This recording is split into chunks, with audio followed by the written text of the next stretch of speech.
Well, thank you for the invitation, Mr. Guarnieri, and thank you, Mr. Hovind, for taking time out from your divinical studies to share your latest thoughts with us. I'm not here to defend the theory of evolution. I'm here to present a little bit of the evidence that supports the theory. It is supported by an overwhelming number of scientists, contrary to what Mr. Guarnieri has already asserted. Now, I'm going to talk on fossils and I'm going to talk on genetics. I want to talk on fossils for the first 15 minutes because I believe they're the key to the subject. If there were no fossils at all, I'm not sure we would be here today. I'm sure that it would have taken Darwin a good bit longer to figure out a theory of evolution. Imagine that creatures happened to just vaporize when they died, so they left no traces at all. That's just a property of life, and we're aware of it. We know that we don't expect fossils, but still, there's an absence of evidence from the past that's disturbing. Well, that's not the case. Creatures don't vaporize when they die, and they often leave imprints which get covered up and are maintained over long periods of time.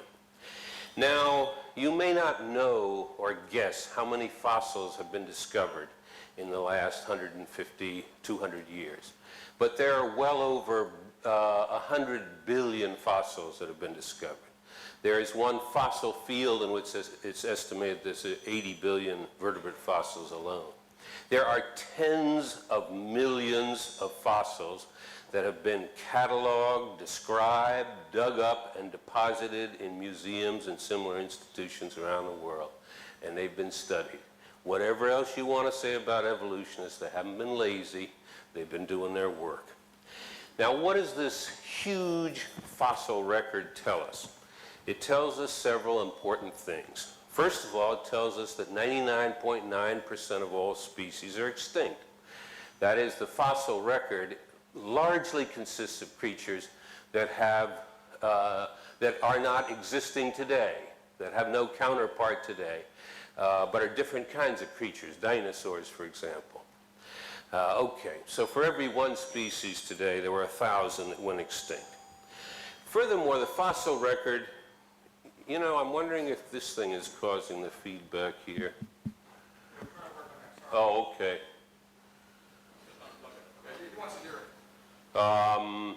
There's a little bit of kind of feedback loop here. Anyway, if you look at the fossils, they're organized vertically, with, as we understand it, the top layers being more recently deposited than the deeper layers, and with some exceptions, of course. The general rule is that simpler, more congruent, and smaller species are located lower down in the fossil record. By congruent, I mean species that fall in between species that you would find today, for example.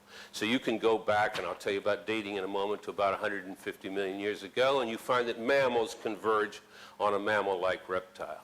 If you take all land vertebrates, they converge to a fish that resembles a coelacanth, a lobe-finned fish. Now, the third thing that's worth mentioning is this same pattern is found the world over, again with exceptions, but you can line up strata in Australia, you can line up strata in Europe, you can line up strata in North America, and you find similar sets of creatures as you go down similar levels. Now, this pattern alone, with no other argumentation, suggests at once evolution through time, because you expect creatures to begin small, simple, and congruent. You expect higher strata to be more recently deposited. You expect creatures to become more complex over time, to increase in average size over time, and to diverge, which is exactly what the fossil record shows. Now, in addition, we have a completely independent system for timing these fossils. And this is dating that systems that's been developed by geologists based on chemistry and physics. It has to do with the radioactive decay of unstable isotopes. So, for example, carbon-14 is produced, we know, in the outer atmosphere. It is taken up by living creatures, but it decays. However, in the living creature, it reaches a steady state because it's continually taking in new carbon-14, and these steady states are well studied. When it dies, it no longer takes in any calcium-14. The calcium-14 in it just decays, and it decays, so far as we know, at a steady rate. Calcium-14 is only good back to about 50,000 years. It has a half-life of about 5,500 years. Now, at the other extreme, you have potassium argon, which has a half-life of about 1 billion years and is good for timing events from 100,000 years right on back to 1 billion, more than 1 billion. You have dozens of other chemical systems which have intermediate time scales over which they work well, and you have overlap among these systems, and you can look to see whether your dating systems give you congruent results. And they do indeed. It is not true if you use carbon-14 and another method that's also good for 50,000 years that you get divergent results. You get congruent results. So we have some confidence that we're able to date these strata, and we also show through the dating that the assumption that more higher up deposits are more recently deposited show less decay.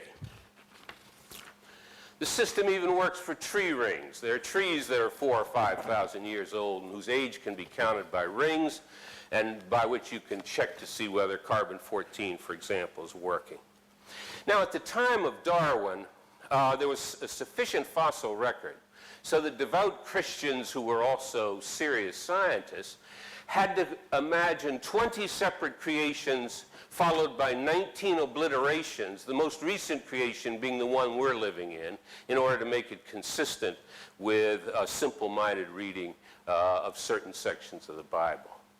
After a while, it becomes easier to imagine that God lets the world evolve than to put him or her to the work of continually creating and saying, oops, I got that slightly wrong, destroy the whole thing, start over.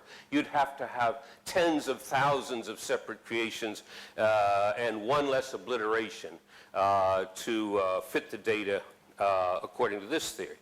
Now along comes this character, and he says, hey, I can solve this. What about the flood? So he imagines that the flood miraculously killed off the earlier creatures. Apparently Noah violated instructions because he discriminated against dinosaurs and other creatures with nostrils, didn't allow them on the ark. And then in one marvelous swirl, somehow deposited these dead creatures in this highly organized pattern we see repeated the world over. Now, this violates expectation if you think about these dead creatures swirling around in this dreadful flood. You'd expect heavier creatures to fall deeper, for example. You don't. The heaviest mammals are right at the top. The dinosaurs are 150 million years old. They're not way down there at the bottom at, say, 500 million. So this view is absurd on its face in just trying to describe the actual evidence we have on the existence of fossils. But matters only get worse if you take this thing seriously, and that's what scientists do, and they do calculations. So they say, okay, you want to believe in this? How hard does it have to rain in 40 days and 40 nights to fill this water up to the point where it can then explain all the fossils? Well, it has to rain about 11 feet an hour. By comparison, 1 inch an hour is a heavy downfall. 1 inch an hour for 24 hours causes hills to give way. But you're talking about a rainfall that's 2 inches a minute. It's a rainfall you've never seen and can't even imagine. You'd walk out and splat. You'd be on the ground from that amount of water falling down. Matters get only worse. I didn't know before preparing for this debate, or whatever it is, that when it rains, heat is released. And someone sat down and done the calculation. Well, if you have this monstrous level of rain occurring, you have an enormous release of heat. And the calculation is that the resulting water is roughly between 2,000 and 6,000 degrees. A boiling cauldron of water produced by this vision of Noah's flood, killing off marine fish, freshwater fish, all kinds of vegetation beneath, and so on. And yet somehow magically 6,000 years ago, the water all managed to evaporate back down to our placid level of existence right now. Now, there are big absurdities and there are small ones. A small absurdity has to do with fossil footprints. I've seen hominid fossil footprints in Olduvai Gorge dated to 3 million years ago. Look human, but they're smaller. I've seen dinosaur footprints. I've seen bird footprints. How on earth are all these creatures able to leave footprints with this mass of rain coming down, scouring whole hills down to nothing, but magically leaving fossil footprints? Then you've got other problems. The fossil records show that recent creatures in the fossil record just below the top are located where the current ones are. So you find marsupial fossils in Australia. Now, how do you assemble these creatures? Noah sends word, I need 2 lions from the Serengeti, male and female. I need 2 kangaroos from Australia. And don't exhaust yourself on the trip here, by the way, because you've got a hell of a trip back. You're going to be walking on mud hundreds of feet deep just to get back to where you belong. And matters are worse still. What about disease? Almost all human diseases have to live inside humans. There are some, like malaria, that have a mosquito intermediate host, but the rest go just human to human. So those 10 humans on Noah's Ark have got to have between them all the human diseases.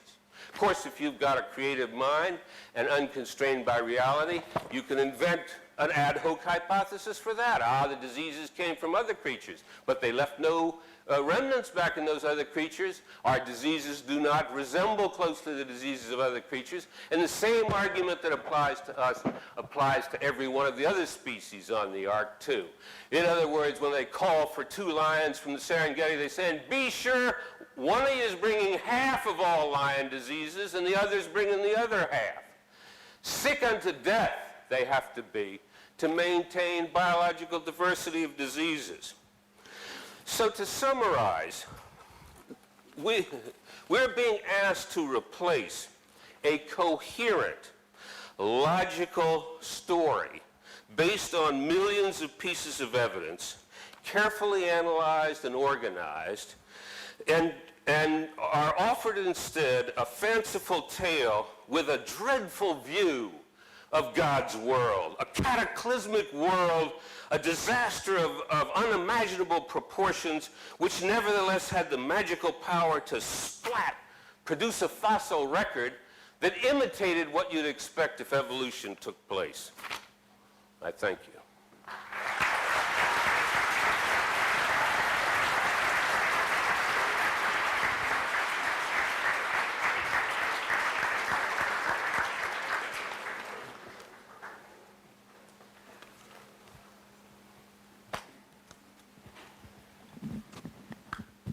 All right. Well, thank you. It is an honor to be here, and I appreciate Dr. Trivers coming.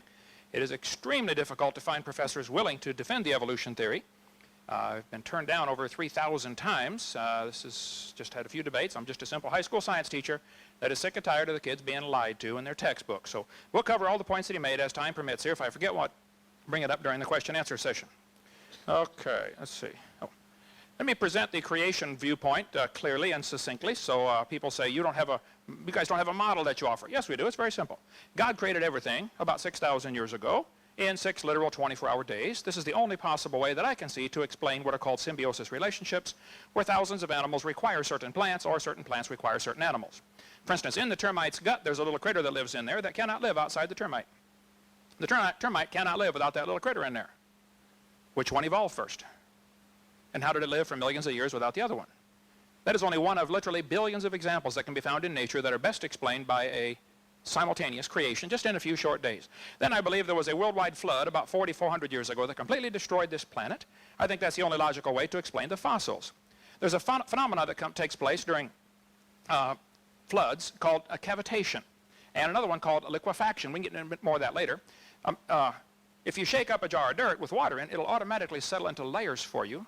And it's interesting, during liquefaction, if you go out to the beach, like I live in Florida, 6 miles from the beach, if you go stand knee-deep in the water, as the waves come by, the high part of the wave is higher and heavier than the low part of the wave. This presses down on the sand, and then when the low part comes by, it relieves the pressure. And if you go underwater with goggles, you can actually see the sand grains hopping up off the bottom. And particles are automatically sorted based upon their density just by the pressure of the waves coming past.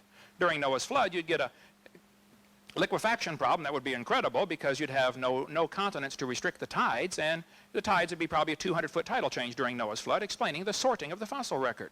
Reptiles are found in a similar layer because reptiles have similar body density. There's a lot of reasons. We'll get into more of that later. So the Bible view teaches that before the flood came, the people lived to be 900 years old. There are thousands of legends from around the world of cultures talking about what they called the Golden Age, when people used to live to be 1,000. I mean, the Greeks talked about it, the Babylonians, the Sumerians, and the Bible certainly says Adam was 930 when he died, and everybody before the flood lived over 900 years. Reptiles never stop growing, and as well as squids and most octopus and stuff like that, they simply never stop growing. So I believe before the flood came, the reptiles grew to be huge, and dinosaurs were big lizards that lived with Adam and Eve in the Garden of Eden. Just giant lizards. And then Noah took them on the ark, probably babies. He was smart enough to figure out, just bring 2 babies. Be sure to get a pink one and a blue one, though. And so that's the Bible view, that dinosaurs were called dragons through most of history, since the word dinosaur wasn't invented till 1841. And people throughout the last 6,000 years have killed nearly all of them. There may be a few stragglers still around. There's certainly been an awful lot of sightings of various creatures, and that's the study of cryptozoology. There's a couple pictures of ones that washed up on the beach in California in 1925 on my website, if you care to go there. So science means knowledge, to know. It is systemized knowledge derived from observation and study. There is no observation that tells us a dog ever came from a non-dog. Now, if you'd like to believe that, that's perfectly fine, but that is not science. Evolution, whatever it is not science. It is a religious worldview that people choose to believe in, and that's perfectly fine. You can believe whatever you want. But I, for one, am sick and tired of them taking our tax dollars to teach this religion in our school system. That's my take on it.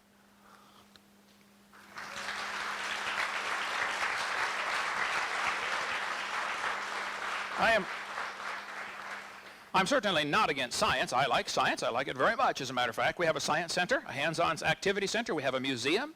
We have all kinds of activities for kids. We actually like science. I don't know any Christians that don't like science. There may be some, but I don't know them. I like science, but I'm sick of the kids getting lied to. Now, Texas has a law that requires the textbooks to be accurate. So does Florida. So does Wisconsin. So does Alabama. So does California. Most states require textbooks to be accurate. All I want is accuracy in the textbooks. All of the evidence that's used to support the evolution theory has been proven fraudulent, and I'll take any bit of evidence you want. We'll show you which one it is. They use all sorts of about 50 different things. I don't have time in 15 minutes, obviously. But this fellow says evolution is a fact. This is called a mantra. You say it over and over and over, and pretty soon you start believing it. He says the evidence for evolution comes from the fossil record. The fossil record provides some of the strongest evidence that species evolved over time. I would like to point out, if evolution were on trial in a court of law, absolutely no fossils would count, because you can't prove those bones had any kids. You sure can't prove they had different kids. And why on earth would you think a bone you found in the dirt can do something animals today cannot do, which is produce something other than their kind? By the way, there is no fossil record. You don't look back in the fossil record. You look at fossils. You put an interpretation on them, but they don't come with a date on them, and they don't come with a card saying this was, made by a dinosaur 80 million years ago. So when somebody says we looked back in the fossil record, you don't either look back in the, you dig up a fossil and it's 2003. Okay, you're putting your interpretation on that bone, but you don't know for sure when that thing lived. The word evolution has 6 different, totally unrelated meanings. First, there would have to be cosmic evolution. This is a major obstacle the evolutionists have to overcome. You have to have somehow the beginning of time, space, and matter. The Bible answers that in 10 words. In the beginning, God created the heaven and the earth. Then you have to have chemical evolution. I've never had an evolutionist tackle this one. I wish they would. Because if the Big Bang theory is true, the Big Bang made hydrogen and possibly some helium. Well, how did we get 92 elements, plus the synthetic ones?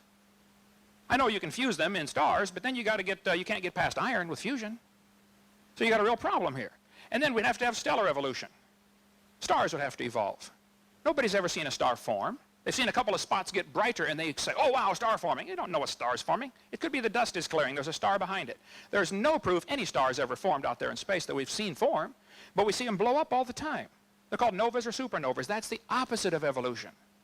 It's backwards.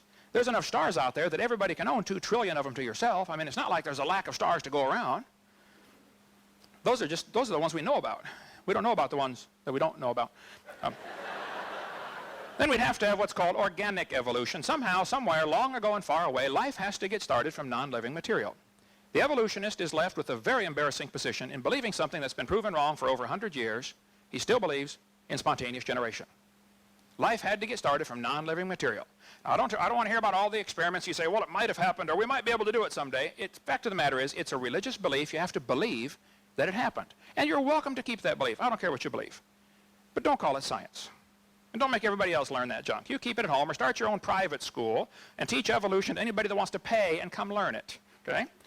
Then we have what's called macroevolution, whereas the animal changes from one kind to another. Nobody has ever seen a dog produce a non-dog.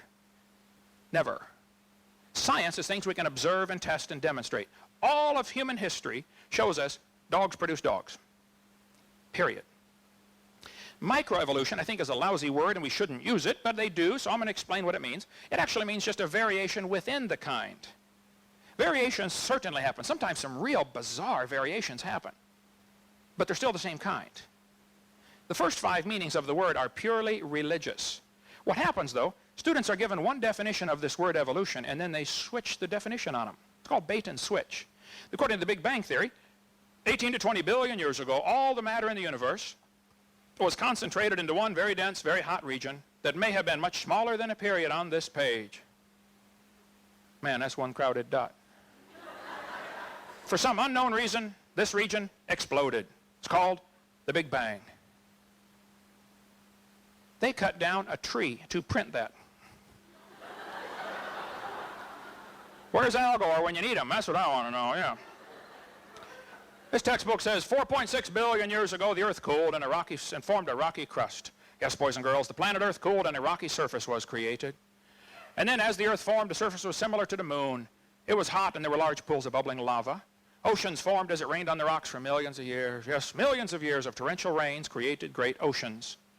And swirling in the waters of the oceans is a bubbling broth of complex chemicals. Progress from a complex chemical soup to a living organism is very slow. Boy, I guess it is. Doesn't even happen. That's how slow it is. This college textbook says the first self-replicating systems must have emerged in this organic soup. So I think a fair representation of the evolution theory would be 20 billion years ago there was a Big Bang. Some say 16, 15, whatever the number. You pick it. I don't care. And then 4.6 billion years ago the Earth formed.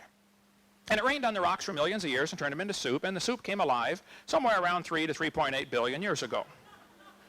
And this first life form found somebody to marry. There's a good trick. And something to eat, of course. And slowly evolved into everything we see today. So great-great-great-great-great-great-great-great-grandpa was soup.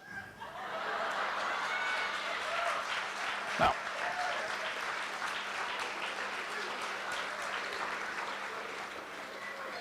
I spoke at a college in Boston one time, and they said I can speak to the college if their professors can ask me any questions they want, because they wanted to show the students how dumb the Christians really were. I said I would be honored to come for that.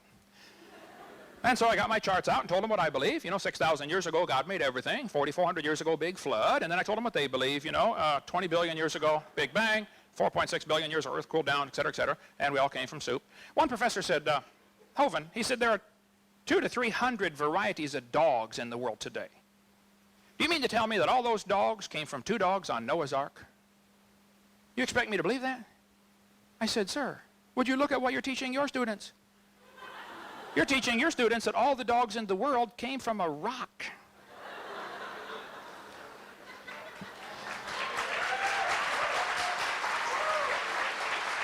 Now,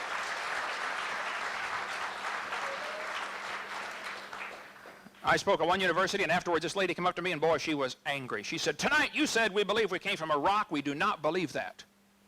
I said, ma'am, calm down. You're going to blow a gasket here, man. I said, ma'am, do you believe in evolution? She said, yes, I do. I'm a professor here at the university. I said, okay, then where did we come from? She said, we came from a macromolecule. I said, and where did that come from? She said, from the oceans, from the prebiotic soup. I said, and where did that come from? She said, well, it rained on the rocks for millions of years. It was so cool. You could see it was slowly dawning on her I do believe I come from a rock, don't I? Yeah, you certainly do, okay? Anyway, so that's what their theory teaches. 20 billion years ago, Big Bang. Cosmic, chemical, and stellar evolution would have to take place in the first, X number of billion years. And then we'd have to have organic evolution somewhere, somehow, long ago and far away. Life had to start from non-living material. This has been proven wrong for years. Francisco Redi, Louis Pasteur, come on, you guys are in the 14th century if you believe that. And then you'd have to have macroevolution where an animal changes to a different kind of animal. And finally, the only one that is scientific is what we call micro, or simply variations. That one is science. The first 5 are religious. Going just from micro to macro would take a giant leap of faith and logic. Okay? That's a fantasy based upon imagination. You got the other 4 stages too, by the way. This textbook says evolution is change over time. Now watch how they change the definition on the kids. Evolution, in other words, there is no doubt that living things have changed over time. Oh, now they jump down to living things. What happened to the first 4? You're just going to skip them and assume that they're part of science? They really much want to skip them. Then they say, evolution can be defined as a change in species over time. Well, now they're down to what I believe in. I believe species can change, but I believe the changes are limited. See, this is a lie, folks. That's not really what they mean by evolution. They want to suck the kids into believing in evolution by showing them an example of a little variation and then say, see, that proves the whole theory. Oh, it does not. Doesn't prove a thing. It proves dogs produce dogs, sometimes big, sometimes little, but dogs.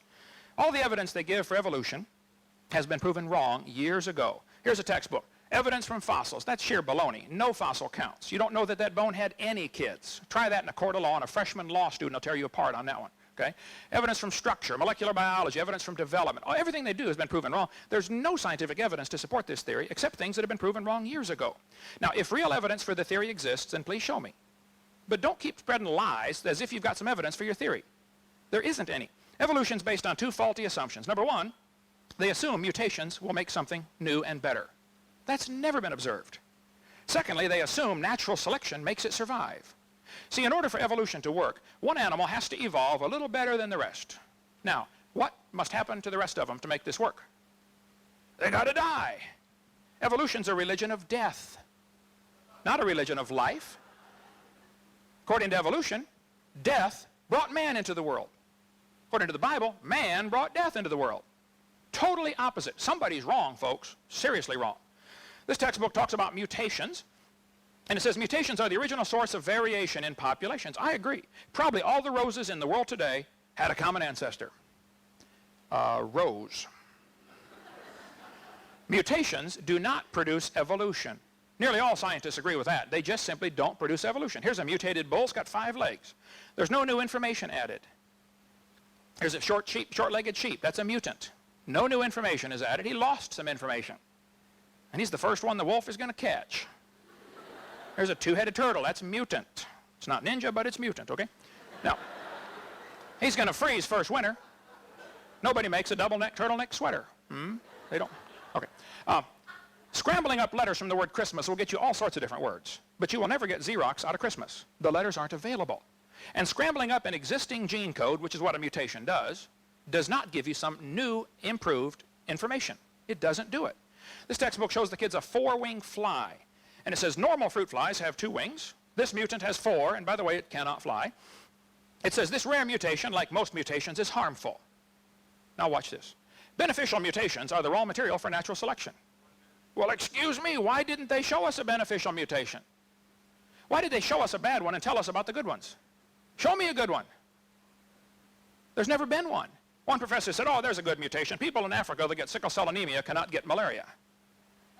I said, well, that's brilliant, sir. That's like saying if you cut off your legs, you can't get athlete's foot, you know? That's just brilliant. They tell the kids evolution and natural selection go together. This one says evolution, natural selection causes evolution. Oh, come on. Natural selection selects. It doesn't create anything. There's the world's smallest horse. Pretty tiny, useless, doesn't bark. I mean, what good is it, you know? Natural selection does not create. How people got this crazy idea that natural selection is a creative force, I don't know, but it's not. It doesn't create a thing. It just simply selects. It's a quality control. And if we had time, we'd get into a lot more of that. Quality control does not change the car to an airplane if you select all the bad cars. Okay? Everything in nature was designed. And if you don't like that, I'm sorry, but there is a designer, and we're going to all stand before him one of these days. Maybe pretty soon. Thank you so much.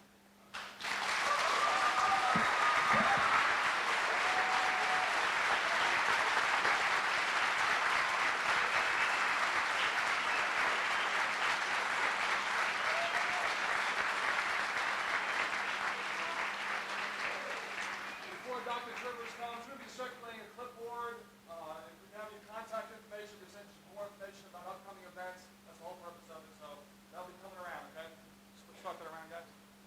Okay, Dr. Trivers.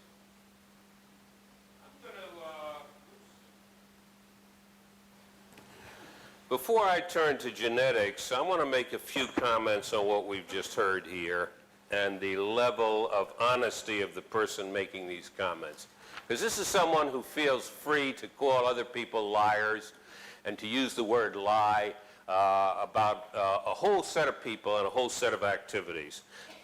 Yet he's has some vulnerability on exactly that subject. Let's just deal with trivia first of all. Symbiosis requires simultaneous creation. That's nonsense. We have many numerous studies of symbioses beginning and in some cases symbioses breaking down, and you don't have to imagine simultaneously everything's in place in order to get it to evolve. That's an elementary error that's been around in some forms for over 100 years. He claims that evolutionary theory is not science, but is religion, because science, he says, is derived from observation and study, and since you can't actually observe a fossil change into a different fossil, then therefore your discussions on what you assume happened is religious. That's nonsense again. There are all kinds of observations you make and studies you make that lead to inferences and conclusions from which you can derive a given result. So that's fatuous, that we're talking about opposing religious schools. Now, regarding his infatuation with the term liar, I urge on you two websites that you can go to if you want a deeper knowledge of this. One is www.talkorigins.org, and that'll deal with very detailed refutations of the bizarre story he's peddling about how this universe came about.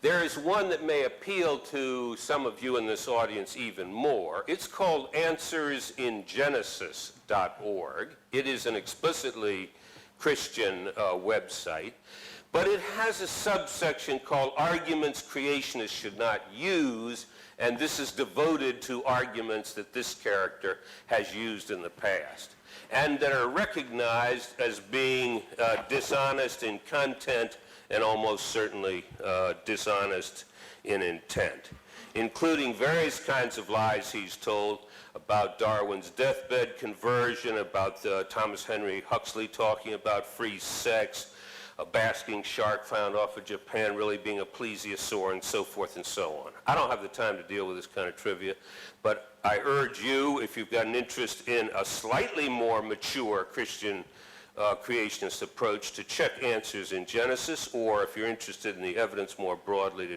check talkorigins.org.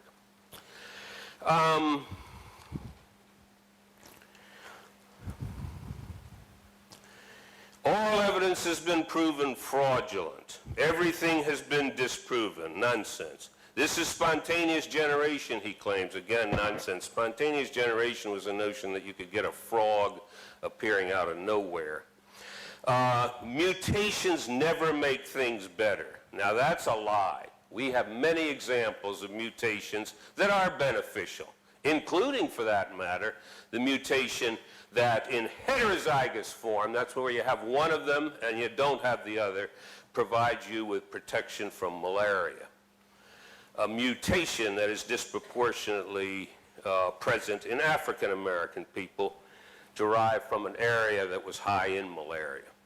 And then he repeats an old canard: natural selection does not create, it only destroys, it only selects. Natural selection is a continual selective process, but it moves the frequency distribution of genes beyond the distribution that existed when it started, and it can create brand new creations relatively quickly that have never existed before. It's elementary. Now let me go back to talking about genetics for a second, because this is a second kind of another kind of problem you get into when you just invent something out of whole cloth and imagine that it's going to fly. If you've got an ark full of 2 of each kind and only maybe 10 human beings, we know for sure they're going to have to practice inbreeding for a number of generations. Because you only got 2 individuals, let's hope it's male and female, the offspring have got to breed among themselves, the grandchildren have got to breed among themselves, the great-grand offspring have got to breed among themselves because there ain't any other individuals around. We know, and it's an elementary calculation, that it takes about 7 generations to wipe out all genetic variability. Now, this level of inbreeding imposed on all organisms has destroyed. It's destructive in the way he moans and groans about natural selection. It destroys genetic variability, and it destroys knowledge. Now, 6,000 years ago this all happened, according to him. That's about 200 generations since then. We have plenty of good observations through study that in humans you accrue roughly a new mutation per generation. So each of you in here can be happy that you're a mutant to some fair probability. Now, if you allow 200 generations, then we can allow the accumulation of 200 new mutations during that period of time. That would lead to 40,000 of your genes. Only 200 of them would show variability due to a new mutation. In fact, out of our 40,000 genes, 4,000 of them show genetic variability. How can you generate this consistent with his hypothesis? Well, again, you'd have to invent some ad hoc hypothesis. You'd have to say, well, for reasons unknown to us and without any evidence for it whatsoever and inconsistent with everything we know about current life, there was a rain of mutations that struck not just humans, but struck all other creatures as well. And then you think, oh, well, I've gotten myself out of that. Yes, I've got to imagine another absurdity, but fine, I'm out of the immediate bind. But it ain't that easy. Because if the individuals are accruing mutations rapidly over this short period of time, they all trace back to the ancestral group 6,000 years ago. So as we like to say, everything comes back as spokes on a wheel instead of trees where some individuals are more related to others and some groups are more related to others, some share more variance with some individuals than others. If you apply this to, well, there's a worse problem still, which I'll go over in 2 minutes' time. I don't want to introduce too much science into this revival meeting, but I want to introduce a little bit. The genetic code is redundant. That is, there's some codes that code for the same amino acid. So you can get a mutation from one code there to the other, still produces the same protein, still the identical same individual. We don't think natural selection acts on those genes or acts extremely weakly because it produces the same individual.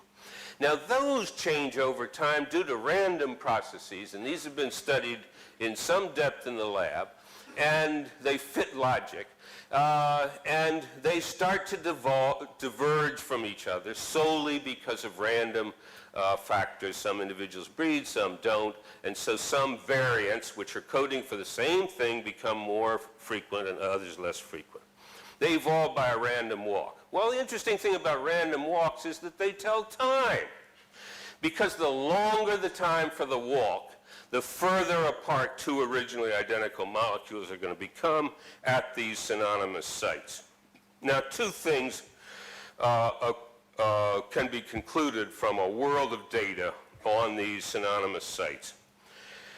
First of all, they provide a congruent system of dating, which is congruent with the strata and the phylogeny.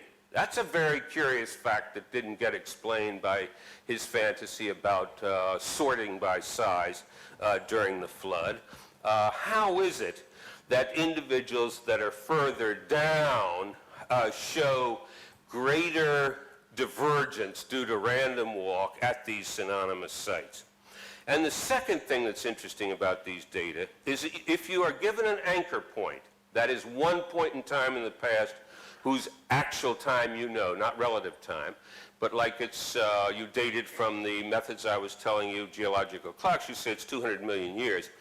Then you can use all of the data on synonymous sites since then to give exact times to the splits of other species. And you can check them both against the geological record and against the timing. And once again, it's congruent. I'm thinking of forming an organization called Liars for Jesus. I'm willing to lie for my Lord. That's right. I'm willing to lie for Jesus. I'm willing to pillory people whose work I do not study or understand. I'm willing to make a fraudulent challenge, my $250,000 challenge. I'm willing to make just flat assertions about what's known or what isn't known in a vast scientific enterprise that's occupied the serious attention of serious people, over hundreds of thousands of them, up to 1 million scientists working on this over the years. And I hope Mr. Hovind will be honorary president of the organization, that maybe I can find a role in it for Mr. Guarneri as well. I just want to end by saying that one of the most disturbing aspects of this and a sense of the orientation of many of you is that I regard the religion that's being pushed as being almost as bad as the anti-science. I think he's giving you a double bad deal. He ain't giving you no science, and he's misrepresenting that. And the religion he's selling you, to me, is infantile. It's arrogant and blasphemous to tell God how creation occurred, how God created this earth. How dare he?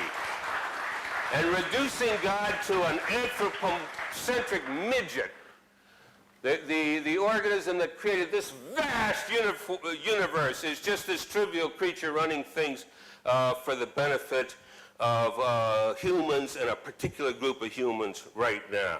I think it's pathetic.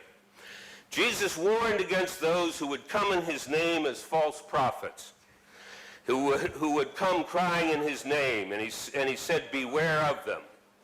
Judge them by their fruits, he said. And what are the fruits of this man's work? Misrepresentation, lies, and an absurd fantasy of a flood based on a hellish vision of what the Creator is really like. Thank you.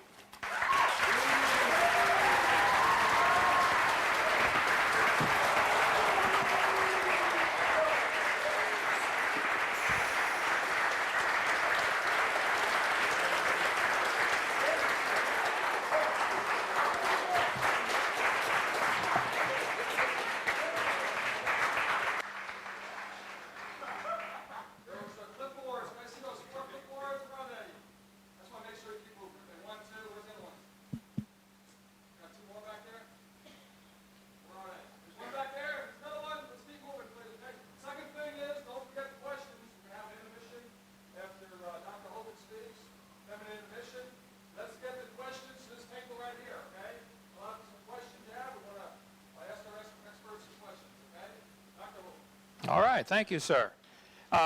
Well, I stick by my guns. I'll try to answer as many questions as I can in a moment, but the evidence that is used to support the evolution theory is indeed lies and has been proven wrong. For example, your textbook will tell you that the appendix is vestigial. You don't need it anymore. That's a lie, been proven wrong years ago. The appendix is part of your immune system.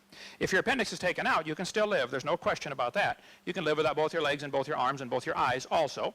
It doesn't prove you don't need it. The appendix, well, I got the wrong remote. Here's the problem. The appendix is part of the immune system. Anybody that studies biology or anatomy should understand that. There we go.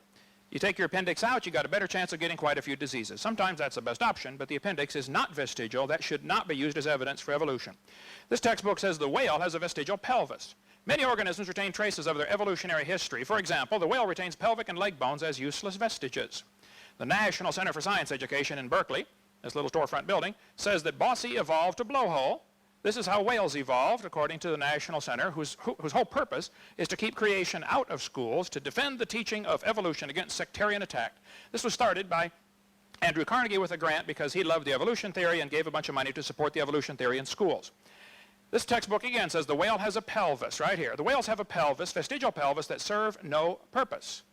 Whales have hind limb bones that have no function, this textbook says. Just imagine whales walking around, it's true. These are the bones they're talking about right there. These little bones are supposed to let us imagine that the whale used to walk around. Now, this one says the whale pelvis has no apparent function. The whale's pelvis is evidence of its evolution from four-legged land-dwelling mammals. Now, this is simply a lie. Those bones are part of the whale's reproductive system. The male and female whales have different bones there. Whales are pretty big, and that's part of the reproductive system. It has nothing to do with walking on land and never did. Okay? Here's a 15.5-foot python snake skin I have in my museum. You can see if you look down near the anterior end, it has little tiny claws right there. One here and one here, attached to a little tiny bone that goes up inside the snake's body. Now, the textbook says, rudimentary hind legs of a python snake are supposed to be evidence for evolution. Those are not rudimentary hind legs. Those are used in mating. The snake can't talk. He can't say scoot over, honey, and he doesn't have any arms, okay? This has nothing to do with a snake walking on land. They're so desperate for evidence for evolution that this becomes evidence for evolution, and it's not. Don't tell that to the kids. This one says humans have a tailbone that is of no apparent use, and this is part of the evidence for evolution. The vestigial tailbone in humans is homologous to the functional tail in other primates. Thus, vestigial structures can be viewed as evidence for evolution.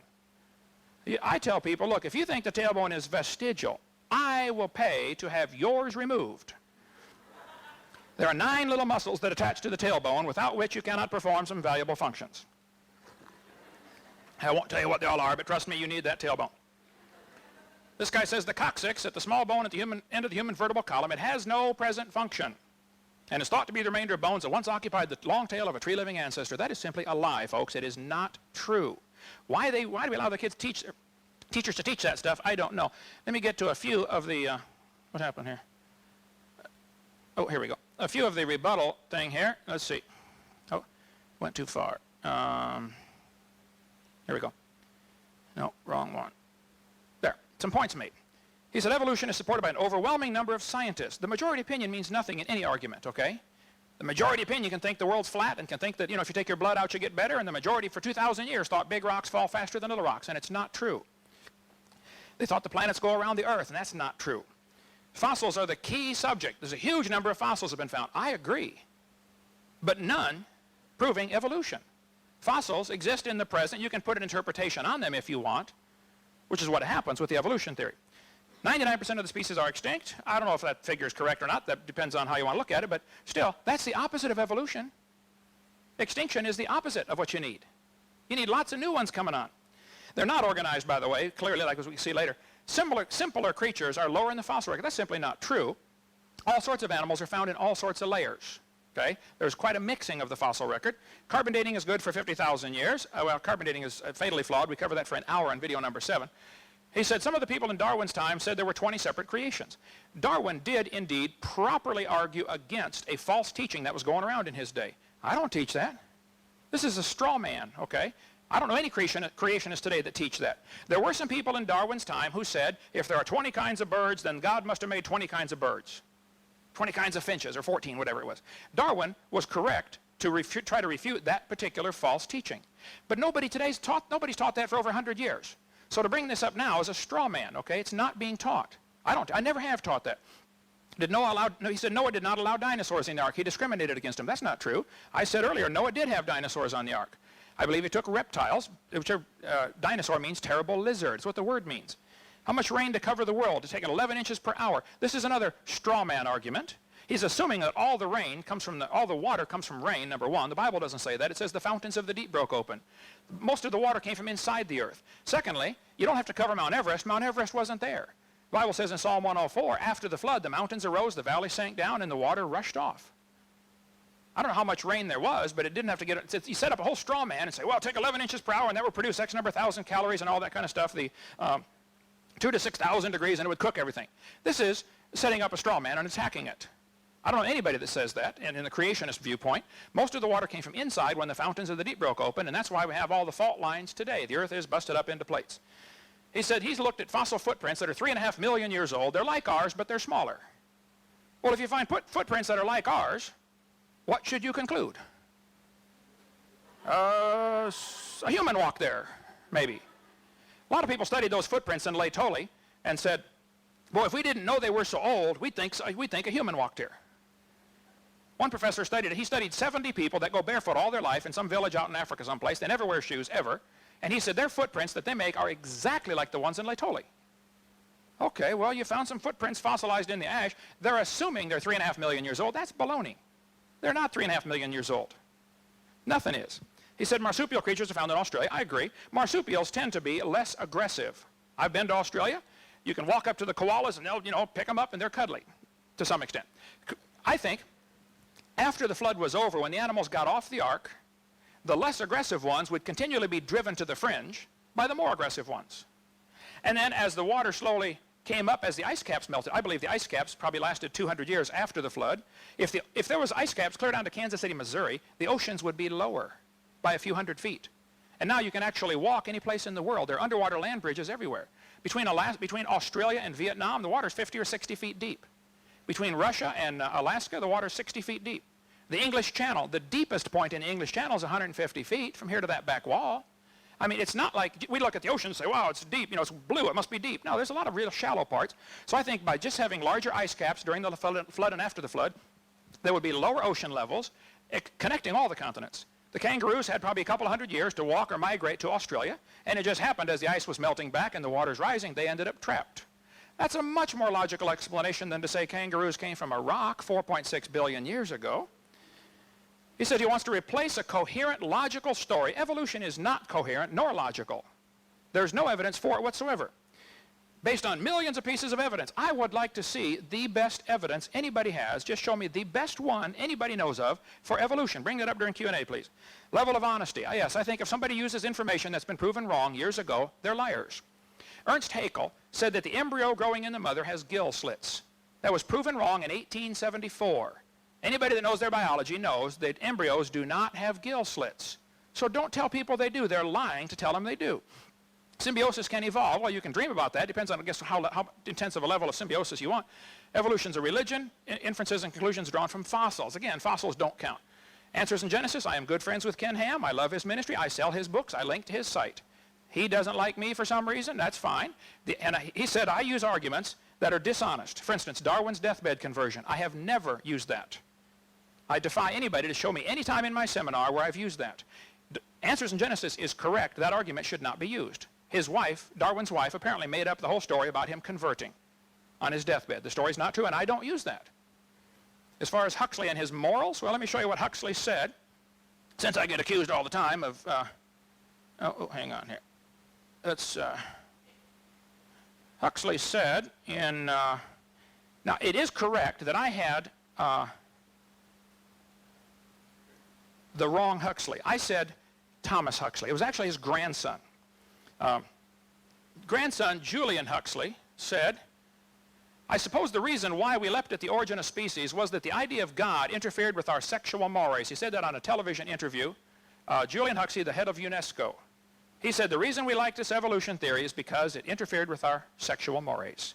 We don't want God telling us thou shalt not commit adultery. Professor Roos, Michael Roos, University of Guelph, said, evolution is promoted by its practitioners as more than mere science. Evolution is promulgated as an ideology, a secular religion, a full-fledged alternative to Christianity, and with meaning and morality. I am an ardent evolutionist and an ex-Christian, but I must admit, and this is but one complaint, and Mr. Gish is but one of many to make it, the illiteralists are absolutely right. Evolution is a religion. This was true of evolution in the beginning, and it's true of evolution still today. Arthur Keith, who wrote the foreword to Darwin's 100-year anniversary book, anniversary publication, said, evolution is unproved and unprovable. We believe it because the only alternative is special creation, and that is unthinkable.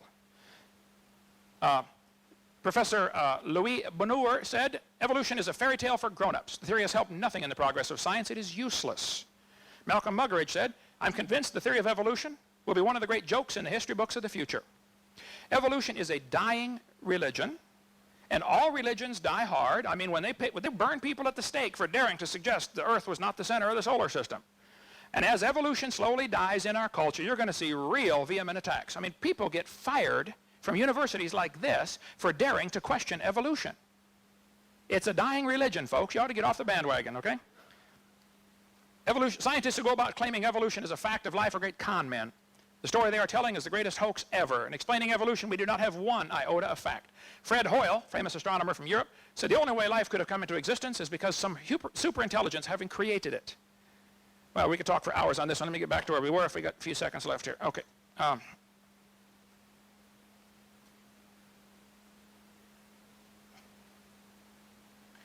Let's see. And get to where we were.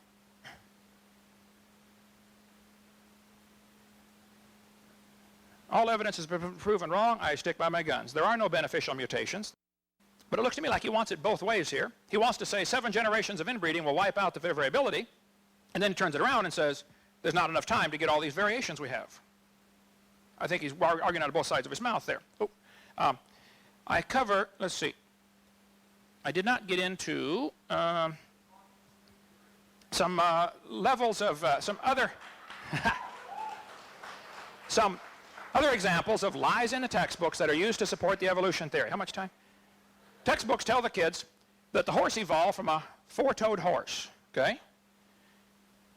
This biology book admits this included much repeated gradual evolution of the modern horse has not held up to close examination. 50 years ago, G.G. Simpson, a very famous brand name evolutionist, said the evolution of the horse family was unintentionally falsified. It's been proven for 50 years the horse story that's in your textbooks is not true, but they're still teaching it. Simpson said the uniform continuous transformation of the horse series basically never happen in nature. But they say they have evidence. This is one of the best evidences used for evolution. Darwin considered this the best piece of evidence for his theory.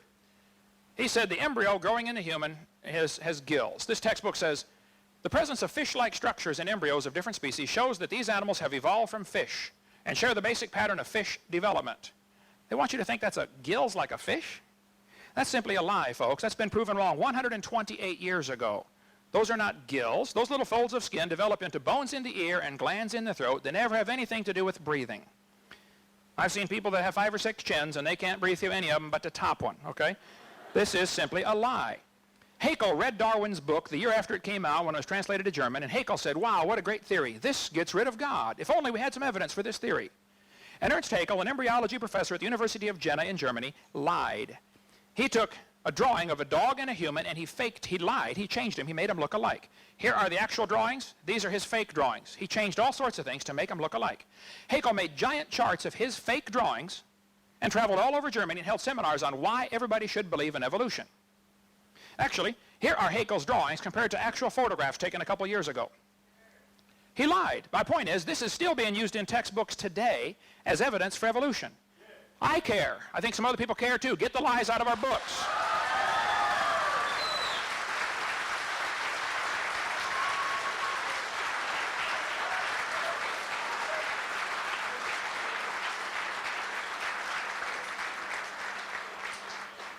My point is, if you have some evidence for evolution, then show me. But don't lie to the kids. Don't tell them the embryo. Officer, if you can keep it in line, please, okay? I don't want to have to you waste my time. We'll be glad to take questions, okay? But grow up a little bit, wait your turn, okay?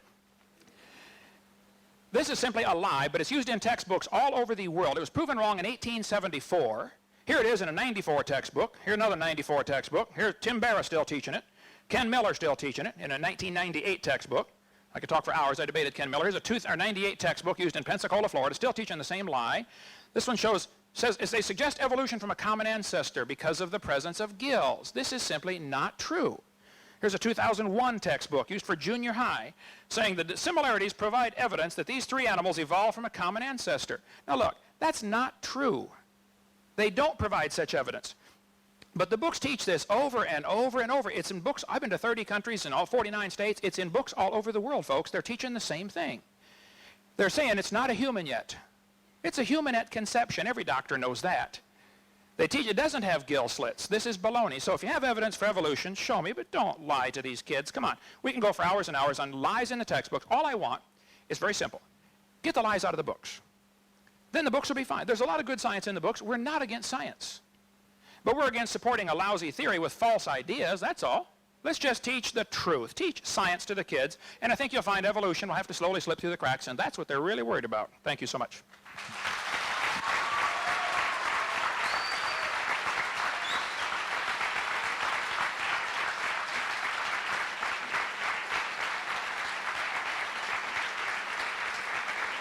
Okay, we have a question and answer time now, and Dr. Trevor is going to receive the first question.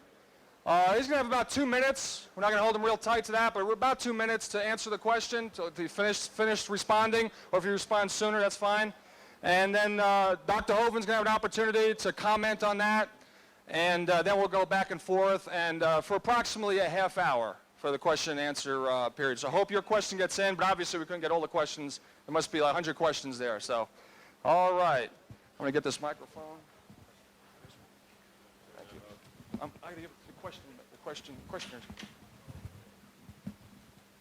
Our first question will be for Dr. Trivers. Dr. Trivers? How would you explain fossilized clams on top of Mount Everest?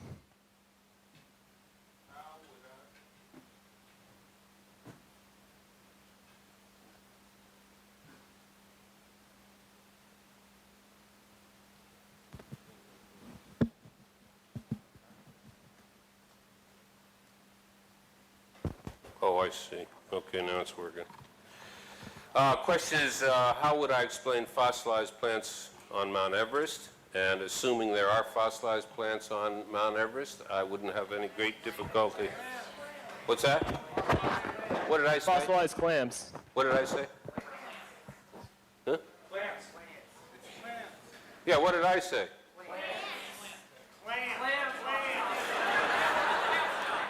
It's clams we're talking about? Oh, okay.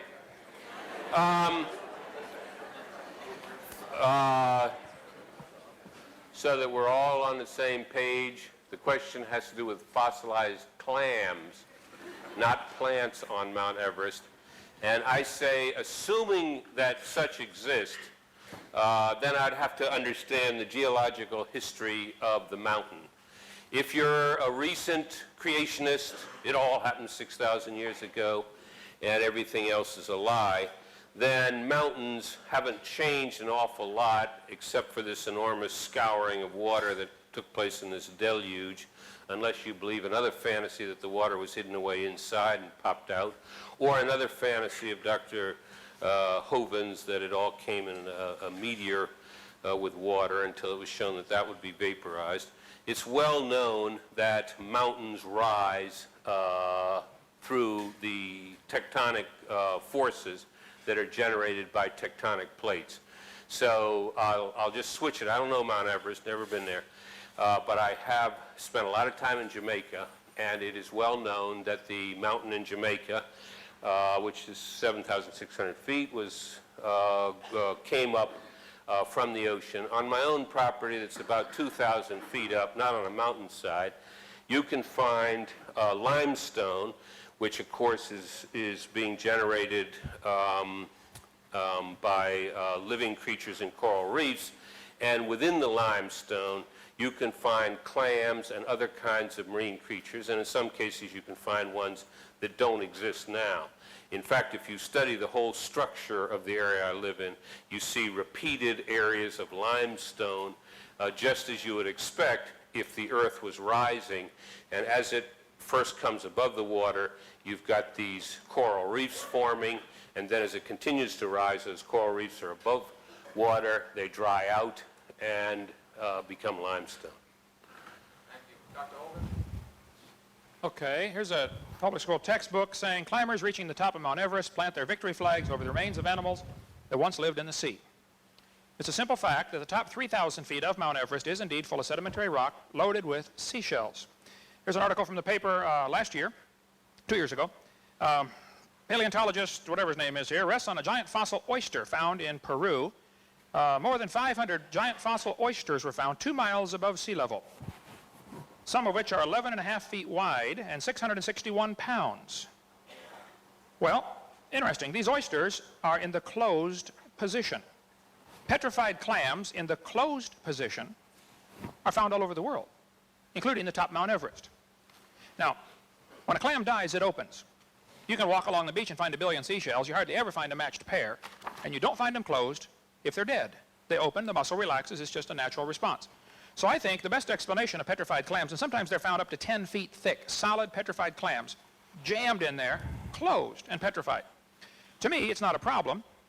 The flood would have underwater, what are called turbidity currents, mudslides underwater, move incredibly fast. There was one turbidity current that cut the transatlantic cable years ago. They said it had to move 70 miles an hour underwater, the mud flow. I think during the flood in the days of Noah, you would get incredible turbidity currents that would bury beds of clams, and when they wake up dead, they can't open. And so they end up getting petrified. And then the Bible says in Psalm 104, the mountains arose, the valleys sank down, and the petrified clams on top of Mount Everest are absolutely no problem for my worldview. Okay, thank you. Next question. Next question is for Ken Hovind, Dr. Ken Hovind. Please explain the assumptions in carbon-14 dating. I have about, so, who knows, 5,000 or 6,000 or 7,000 slides in my presentation. So it would really help if you ask the questions in the same order that I have the same in the answers, you know. Carbon dating is based on quite a few obvious assumptions. I'll give you a quick analogy. I covered this for an hour on video number 7 if you want to get the good detail. If I asked you to fill a barrel with water, but I had drilled holes in the barrel, while you're filling it, it's leaking. At some point, you're going to reach a stage called equilibrium. You can't fill it past that point unless you speed up the intake or cut down the outgo. The atmosphere is receiving carbon-14. It's actually being manufactured by radiation striking nitrogen, and it's turning it into carbon-14, which is a radioactive isotope, unstable, lasts 5,730 years, according to most scientists. Well, at some point, the Earth's atmosphere would have to reach equilibrium. If you just created a brand new planet Earth, stuck it out there, poof, got it spinning around the sun. Willard Libby did quite a bit of study on this. He invented carbon dating. And they said it would take about 30,000 years for the atmosphere to reach equilibrium. In other words, it's being created and being destroyed simultaneously. So within 30,000 years, the atmosphere would equalize. Then Willard Libby said, well, we know the Earth is millions of years old. Mistake number 1. Therefore, we can ignore the equilibrium problem. Mistake number 2. Earth's atmosphere has still not reached equilibrium.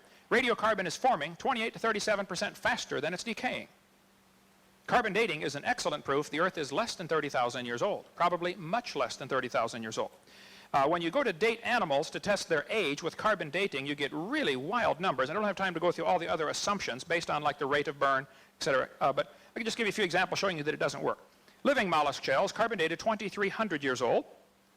Freshly killed seal, carbon dated 1,300 years old. Shells from living snails, carbon dated 27,000 years old. This guy said if a carbon date supports our theories, we put it in the main text. If it does not entirely contradict them, we put it in a footnote. If it's completely out of date, we just drop it.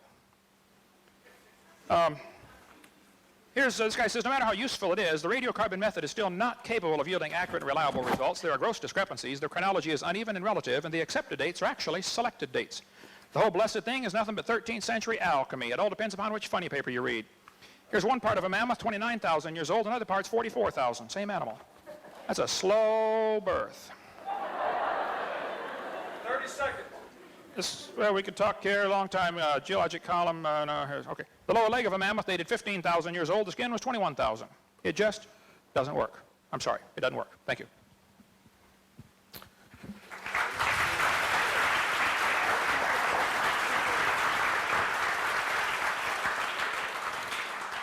Dr. Trivers. Yes, I'll just simply urge you who are interested in the latest set of lies from A Liar for Jesus, go to www.talkorigins.org, and that'll give you references also to the literature that he's very selectively and in some cases grossly inaccurately referring to. I don't have any more to say about that.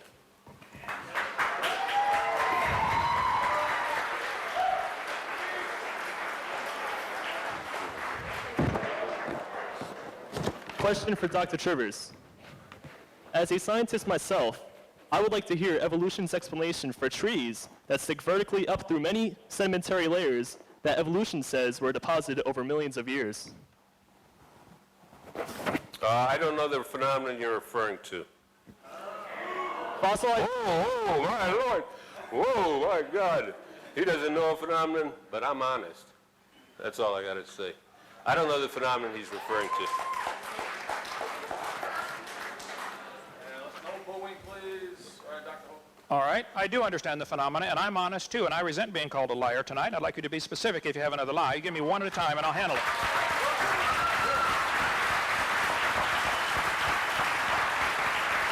You're a liar when you say no one has found a single beneficial mutation. You're a liar when you're Dr. saying that Rivers? someone with a beneficial mutation has to mate with someone else with a beneficial mutation.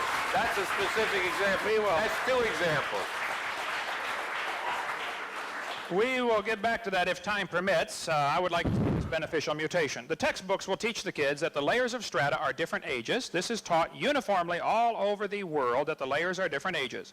And yet all over the world, in Germany, France, British Isles, Nova Scotia, California, and several eastern states, petrified trees are found in the vertical position running through multiple rock layers. Yellowstone has 27 consecutive layers of these trees at Specimen Ridge. Standing trees in the petrified trees in the standing position running through multiple rock layers is proof positive the layers are not millions of years different in age. In central Alabama, there's a large coal field right there. You can talk to Dr. McDonald, who's a geologist who works there in that coal field, and he will show you dozens of petrified trees that were found standing up, running through multiple rock layers. The kids have been taught for years that the Blue Creek and the Mary Lee Formation are different ages, and yet when you put all the fossils together, you get sample A, B, C, D, E, F, G, you can prove positively those layers formed quickly. Petrified trees 30 feet tall found in Cookeville, Tennessee, standing up. Joggins, Nova Scotia is famous for its petrified trees in the vertical position. They're called polystrata fossils. Why students are taught, why people are allowed to teach that each of those rock strata are a different age, I don't know, but they are not. It is not common sense. Sometimes the trees are upside down running through many rock layers. Well, They are not, the rock layers are not different ages, but the whole theory of evolution rests on the assumption that the geologic column is accurate. And that was proven, that was developed by Charles Lyell and others back in the 1830s, way before there ever was a carbon dating, potassium argon dating, or rubidium strontium dating, or any other thing else. Okay? Okay, next.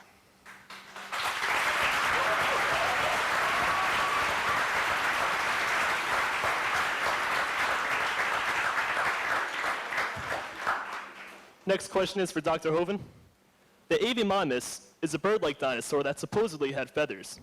How would you discount this as transitional proof for evolution from reptiles to birds?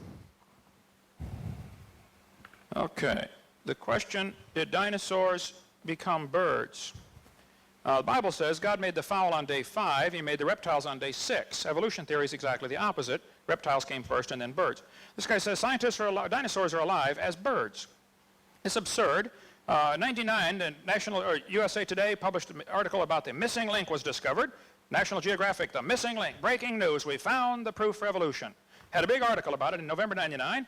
2 months later, oops, it was a fraud. Some guy in China made this thing and sold it to the Americans for a lot of money. Proven wrong. We could go spend a long time on this one if you'd like, on this. Birds, the descendants of dinosaurs. All you got to do is add a few feathers and say, man, go ahead, it won't hurt too much. Give it a try, okay? There are millions of differences. Alan Fiducia is probably one of the world's experts on birds. He believes in evolution strongly, UNC Chapel Hill. He said, paleontologists tried to turn Archaeopteryx into an earthbound feathered dinosaur, but it's not. It's a bird. It's a perching bird.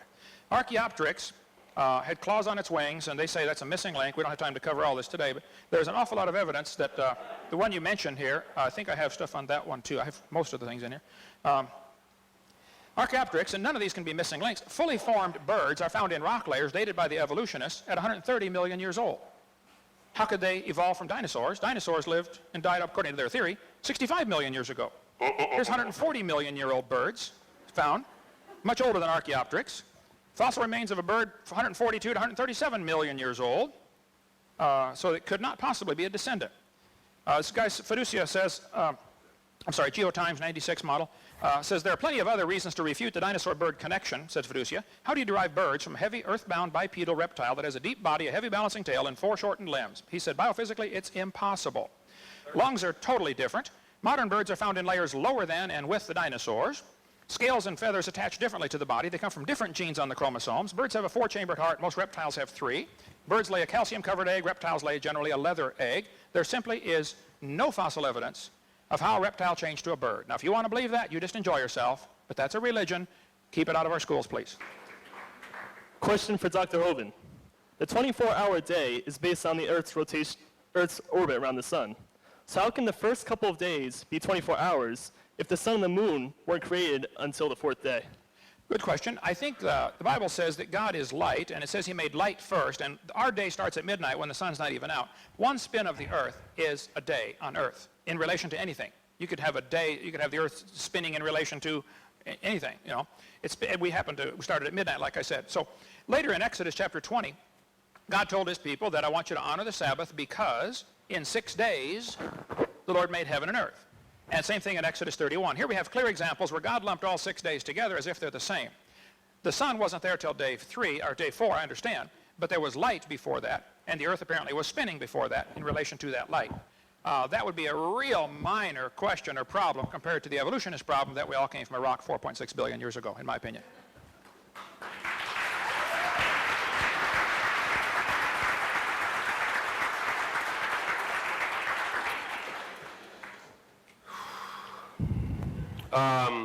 I'll say two things. The answer to that question is too trivial to go into. It's a good question. We measure a day a certain way. Days didn't appear in that form till 4 days into this story.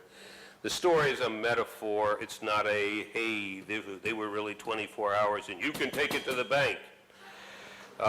If that kind of argumentation satisfies you that, oh, well, there was light and somehow the earth was spinning even before it was created to spin, fine.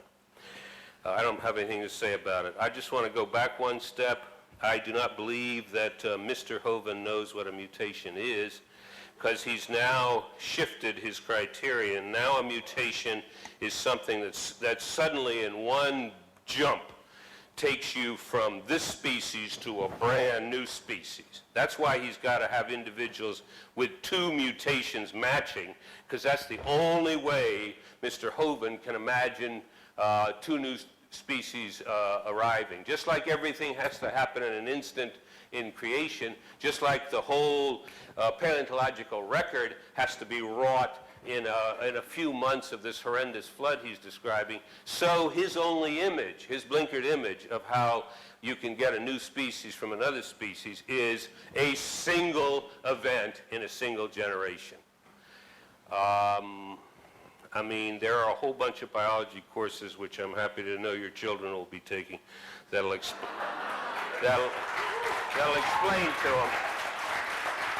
to them how that works.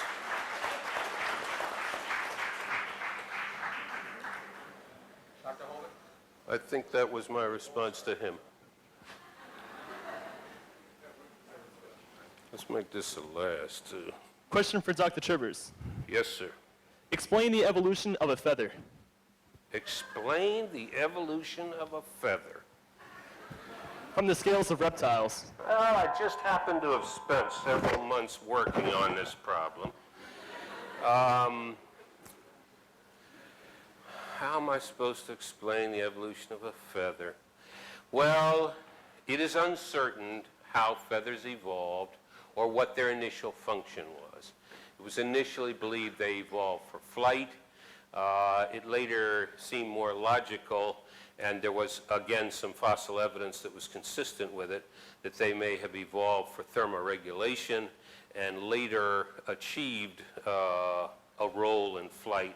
They're believed to have evolved from scales of a reptile, and I'm not a bird anatomist, and I've not spent my life concerning myself with every single detail of every single creature, including, in particular, the details as to how feathers evolved. All right. This biology book says very clearly, bird feathers evolved from the same scales that protected the reptiles so well. Bird feathers are unbelievably complex. Feathers and scales are both made of the protein keratin, but that proves a common design engineer, not a common ancestor. Battleships and forks are both made from iron. It doesn't prove one evolved from a tin can.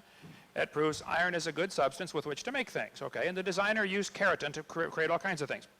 1996, Journal of Evolutionary Biology, volume 9, page 140. Hang on. At the morphological level, feathers are traditionally considered homologous with reptilian scales. However, in development, morphogenesis, gene structure, protein shape and sequence, and filament formation and structure feathers are different. Clearly, feathers provide a unique and outstanding example of evolutionary novelty. Now, the guy still believes in evolution. We'll try to fix that. But he says They are unique. They did not evolve from scales. They're just too different. If somebody wants to believe they did, that's perfectly fine. And if you go back and listen to the tape, you'll see several times he said, well, we believe it might have happened, or, could have happened, or something like that. That's fine. I don't care what you believe. It's not science. It's a religion. Face it. Admit it. It's a religion. If you want to believe that, great. You teach that at your expense to your kids. Don't teach that at my expense to my kids. That's all. Thank you.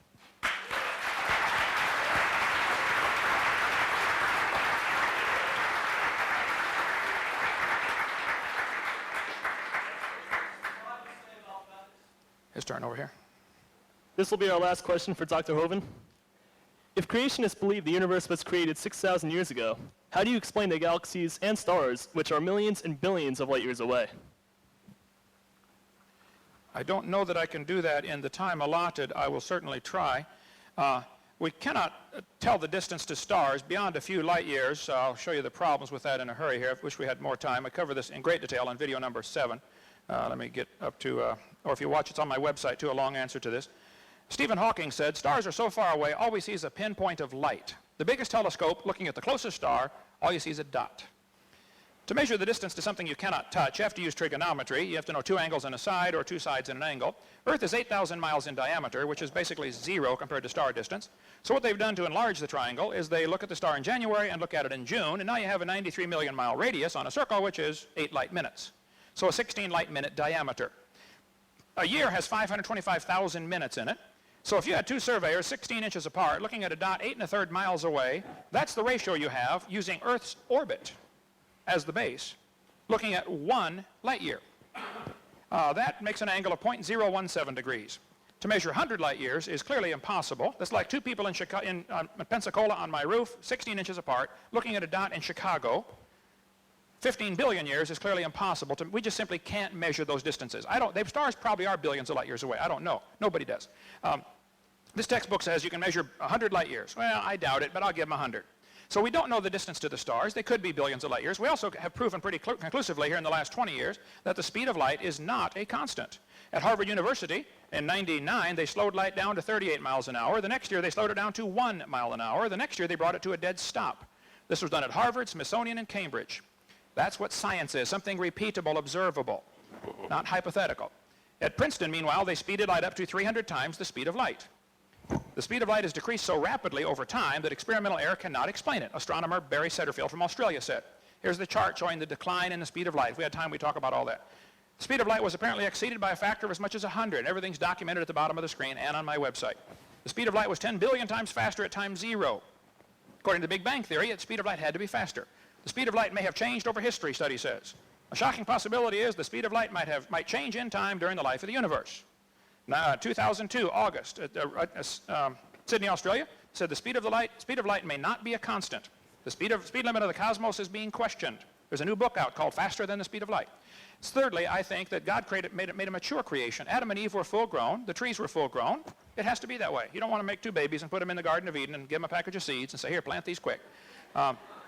It had to be mature. A light year is a distance.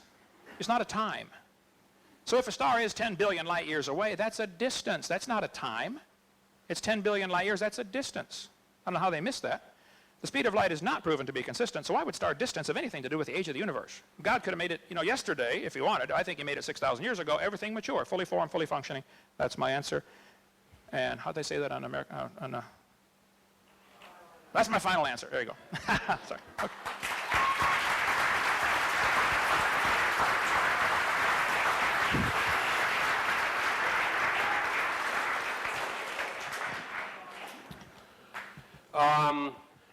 There is no doubt that the speed of light may have changed over cosmological time, and it would be very difficult for us with our present understanding, as I understand it, and I'm strictly an outsider on physics and cosmology, to prove or disprove whether the speed of light has changed over long periods of time. That it has been increased, the speed in Princeton, is an outright fabrication. You can go to this person and get him to give you the references, and you can chase him down and see if anybody else in this state or anywhere else that has actual knowledge of the scientific work believes that someone has speeded up the speed of light by, what was it, a factor of 300, you said? I'll show you the reference. Let's Yeah. see. 300, I think you said. This will be That's what the article said. Let's see. All right. well, anyway. Here, New York Times, May 30th, year 2000. So take it up with Mayor, what's his name, from New York. Okay. This is the article just as it appeared on June 4th of the year 2000. Okay, well, I suggest you Dr. Lee go, Jong Wang. yeah, find a scientific journal and see if the conclusion is as described in there. You know, I had one thought before I came over here, and this is the end of the question period, so this will be my last thought. I figured this man probably uses a computer. He probably uses light bulbs. He probably watches a television. He probably makes use of the enormous technological innovations that have come from the scrupulous, careful, detailed, and now centuries-long application of scientific reasoning to the universe around us. If you followed his style of approach broadly, not just we want to teach our children this and that, but took his style of approach towards reality, his assertions about the veracity of the work of other people and so on, you wouldn't come up with a calculator. You wouldn't come up with a ruler. You wouldn't come up with nothing like the computer that he's blessed to be able to use. Thank you.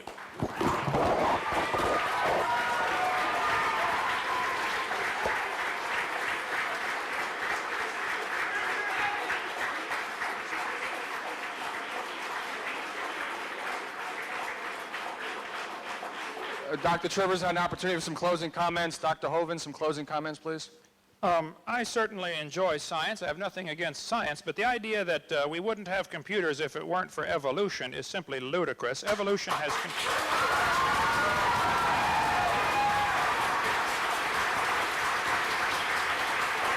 Almost, don't use up my time here. Nearly all of the branches of science were started by creationists. It's the evolutionists that came along and like a leech began to suck the blood out of a valuable science over the last 20 years. Nearly all branches of science were started by creationists, not by evolutionists. I defy you to find me one scientific advancement because of the theory of evolution. The evolution theory is useless. It's not only useless, it's dangerous. We teach the kids they're an animal and then wonder, why do they act like an animal? Well, duh. All these are names of scientists who were believers in creation. So don't tell me that we wouldn't have a computer if it hadn't been for evolution.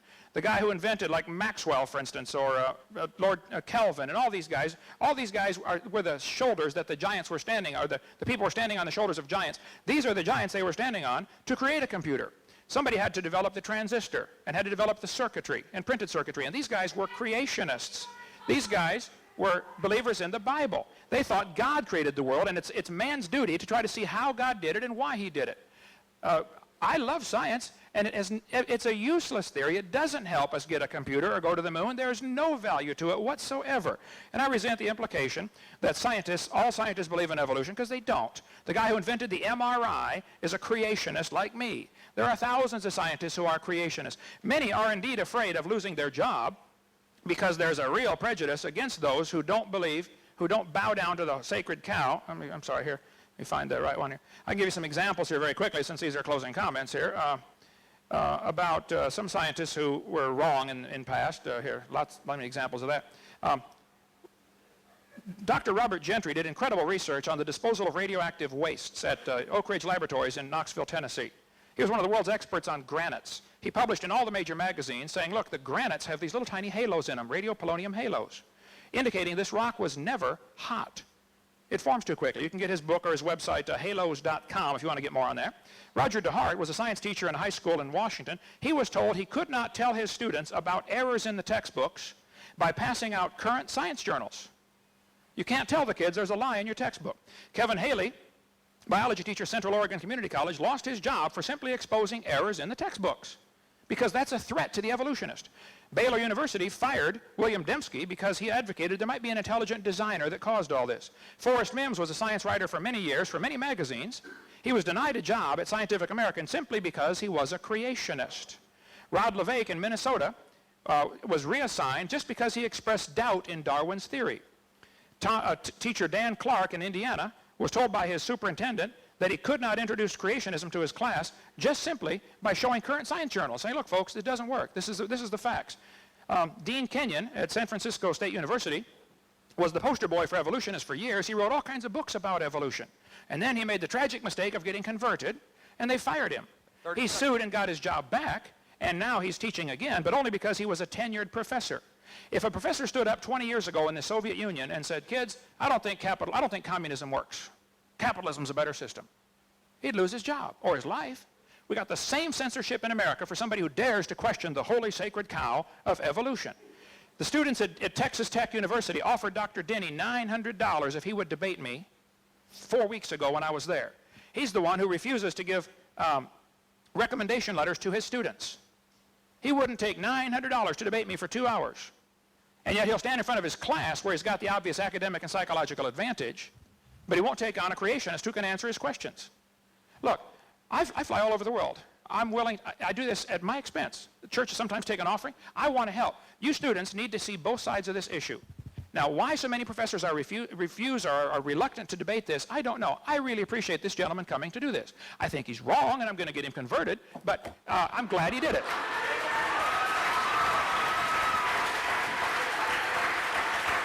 So, I would say, these are my closing comments, I'm sorry. God created this world in 6 days, whether you like it or not, and you're going to stand before him and be judged by him one of these days, whether you like it or not. God created it, he owns it, he makes the rules, and we're going to stand before him. You better get ready for that day. Thank you.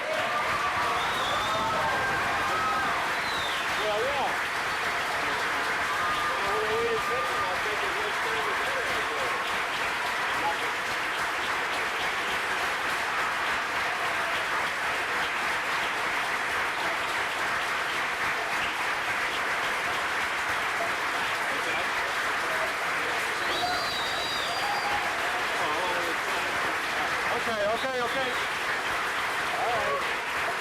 All right. We gave Dr. Hovind a few extra minutes, and we'd like to do the same for Dr. Trivers.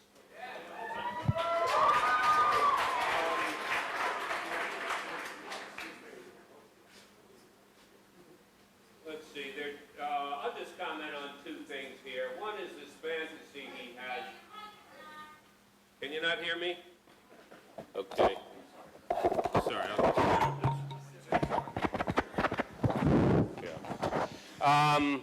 I'm just going to make two comments on what he said, and then make a third comment maybe.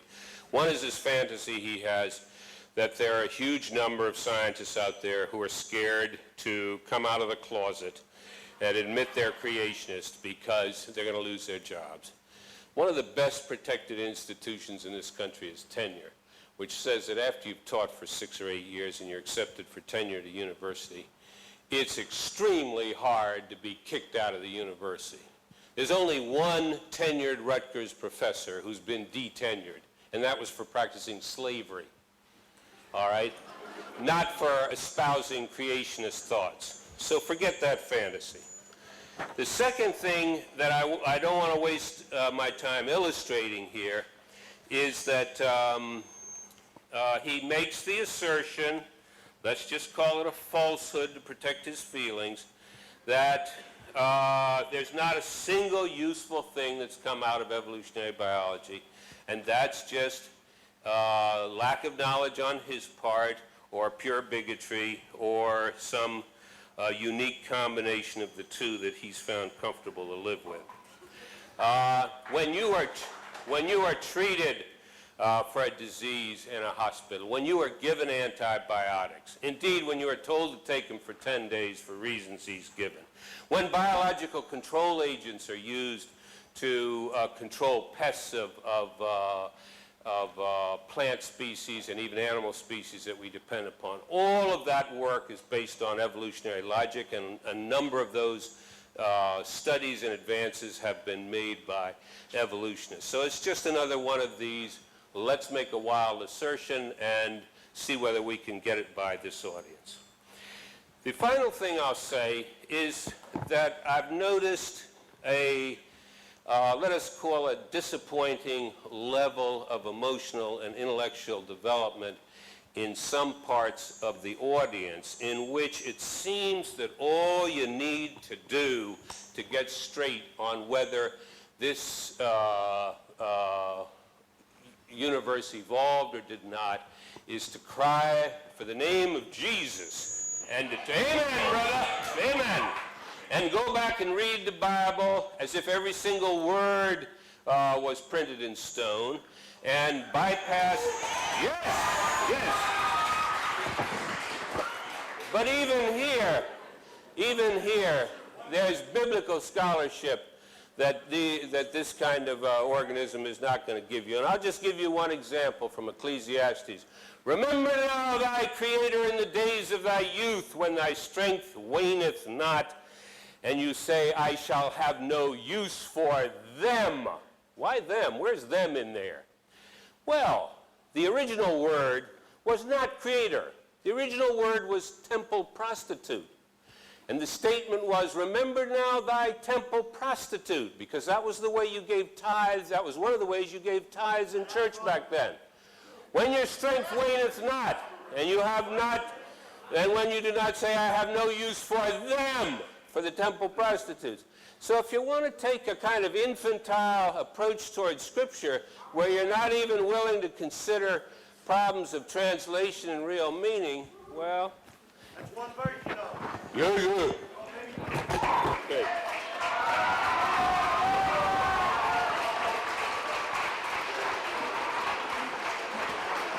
Hey, both speakers have done an outstanding job. Let's hear it for both of them, huh?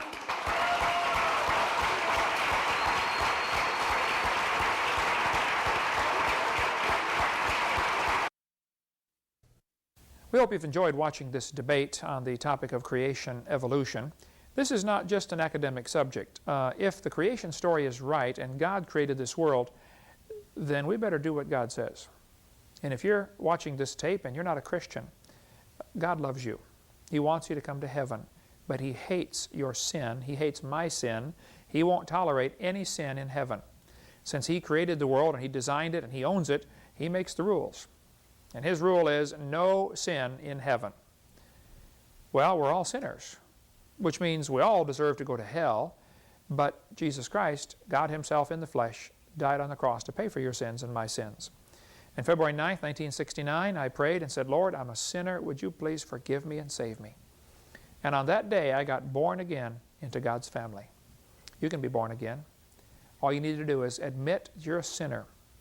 Admit that you deserve to go to hell. Call upon Jesus Christ to forgive you and save you. He's the only one who can, and He wants to so badly if you'll just ask Him. If you're not sure you're going to heaven, ask the Lord to save you right now. You could just pray a simple prayer like I prayed back in 1969. I just said, Lord, I'm a sinner. Would you please forgive me and save me right now? If you do that, today will be your spiritual birthday. The Bible says you must be born again in John chapter 3. In John chapter 1, it says you get born again, you become a son of God by receiving Him. When you receive Jesus Christ, you receive His gift that He died on the cross for you, and you receive that for your sins. That's the day you get born into God's family. You become God's child. We have lots of material in our ministry designed to help strengthen your faith in the Word of God and help you grow as a Christian. If you'd like to call or write our office, we'd be glad to send you a catalog. You can get on our website and get lots of information. If you'd like to schedule a debate, I'd be honored to come. Just get my itinerary off my website and find out when I will be in your area. And I'll be glad to come speak at a college, speak at a university, speak at a debate, represent the creation side against as many professors as want to get together. We'll take on 10 at a time. That doesn't matter. You see, God's right and evolution is wrong. It's pretty simple. Thank you so much. Please don't hesitate to call us if we can be any help. Do you want to know more about how to combat the godless theory of evolution? Creation Science Evangelism offers 4 great tools that help strengthen the faith of believers and win the lost to Christ. After 15 years of teaching high school science, Dr. Hovind began Creation Science Evangelism in 1989. We are a ministry that is dedicated to providing tools which will help you combat the evolution philosophy that is destroying the faith of millions every year. The first tool Creation Science offers is their powerful, life-changing video series. Over the last 12 years, well over 1 million videotapes of Dr. Hovind's seminar have circled the globe. They are reaping a harvest of souls for the kingdom of Christ, as well as helping restore the faith of many thousands confused by the evolution propaganda to which they've been subjected. These videos are available in English, Russian, French, Spanish, Japanese, and sign language. The Age of the Earth, first of the 7-part series, teaches that God created the universe about 6,000 years ago in 6 literal days. Could this be true? Can it be scientifically proven that the Earth is not billions of years old? This tape gives solid scientific evidence that the Earth is young and that the Bible is scientifically accurate. How did the environment of the original creation differ from ours today? And how would this allow men to live over 900 years? Can Christians have a good explanation for the existence of dinosaurs? Could some dinosaurs still be alive today? These and many more questions are covered in the second and third part of the series. Evolution has permeated public school textbooks with false and fraudulent information. This video exposes nearly 30 lies commonly found in textbooks. Every public school student, teacher, and school board member needs to watch part 4 of this series. Find out if you have been lied to in your textbooks. Discover the terrible difference evolutionary beliefs have made in the past as well as in recent history in our video number 5. Dictators throughout time have used their evolution-based philosophies to rationalize their brutal actions. Learn how evolution propaganda is being used today to prepare people for the New World Order. This is just a taste of all the information the 17-hour seminar series has to offer. Also available are college courses that expand on the seminars in great detail. For those who can handle a more confrontational atmosphere, our debate series is just for you. I said, now, Mr. Patterson, if you think the tailbone is vestigial, I, Kent Hovind, will pay to have yours removed. Dr. Hovind has debated a wide range of atheists and evolutionists all over the country, and you're sure to find these 12 debates very exciting. These would be perfect to present to that scientifically minded person who likes to argue their point. Our topical series includes exciting topics like why evolution is stupid, public school presentation, children's video about dinosaurs, the Bible and health, Leviathan, the fire-breathing dragon, and many more. Creation Science also offers a variety of visuals, like the longevity chart, which presents the entire lineage of Adam to Joseph as given in Genesis. It's exciting to see exactly how many generations were alive at the same time. Hundreds of books on a variety of subjects, videos on incredible creatures that defy evolution, t-shirts, fossils, and more. Make Creation Science Evangelism the one-stop shopping center for your creation material needs. Our 2 websites, www.drdino.com and www.dinosauradventureland.com, provide our second tool for evangelism. drdino.com is packed with lots of information, from charts and graphs to articles and frequently asked questions. This is also where you will find more information on all of the products CSE has to offer. DinosaurAdventureland.com is great for the kids. They can play lots of fun games and see unusual rides and activities located at Dinosaur Adventureland in Pensacola, Florida. Thousands visit our sites regularly to gain insight into God's creation. The third tool available to you is the live seminars conducted by Dr. Hovind and his son Eric. Since 1989, Dr. Hovind has held seminars and debates in hundreds of churches, schools, and universities in 49 states and 30 foreign countries. His fast-paced, illustrated seminars cover diverse topics, such as evidence for a young Earth, how long Adam lived, dinosaurs living with man, where races came from, radiometric dating, and much more. Our fourth tool is the new, exciting Dinosaur Adventureland. Many thousands have come from all across America to visit our museum, creation bookstore, science center, and theme park, where God gets the glory for science. Our unusual swings, rides, and activities each have a science lesson as well as a spiritual lesson. Captivate everyone from age 4 to 94.